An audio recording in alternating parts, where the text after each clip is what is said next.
মানুষ আমাদের অন্তরে গুনাহের চিন্তা ভাবনা আসবে, এটাই মানুষের পরিচয়।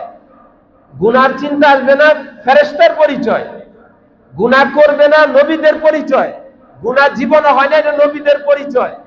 ইবলিস ওর অন্তরে কোনো ভালো চিন্তা আসে না, এটা ইবলিসের পরিচয়। শয়তান ওর পরিচয়, ওর অন্তরে কোনো ভালো কাজের উদ্যোগ আসবে না, সব খালি ইবলিস মার্কা কাজ আসবে। আমরা মানুষ, আমাদের অন্তরে গুনার চিন্তা আসবে। তো রাসূল বললেন এই চিন্তা চেতনা করলে তোমরা মুনাফিক হইলা না। হ্যাঁ, গুনাহ যখন করবা, গুনাহ যখন চিন্তা করবা, তখন আল্লাহ সেটা গুনাহ লিখবেন। এই জন্য আল্লাহ এই উম্মতকে কত হালকা করছেন। উম্মত যদি 1 লক্ষ গুনার পরিকল্পনা করে নেই, কয় লক্ষ? 1 লক্ষ গুনাহ করবে। কয় লক্ষ? 1 লক্ষ গুনাহ। এখন কিন্তু গুনাহের সিলসিলাটা এমনই, অটো অটো আমাদের আমলনামায় অটো গুনাহ হইতেছে।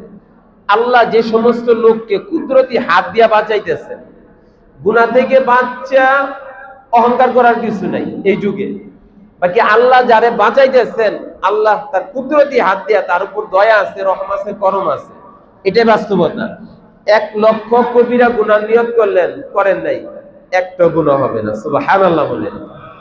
আর মাত্র একটা নেক আমল করার নিয়ত করছেন, একটা নেক আমল করার নিয়ত করছেন যে 2 টাকা দান করব, নিয়ত করছেন, দান করেন না, আল্লাহ এই নিয়ত করার কারণে আমলনামায় সওয়াব দিয়া দিয়েছে, সুবহানাল্লাহ।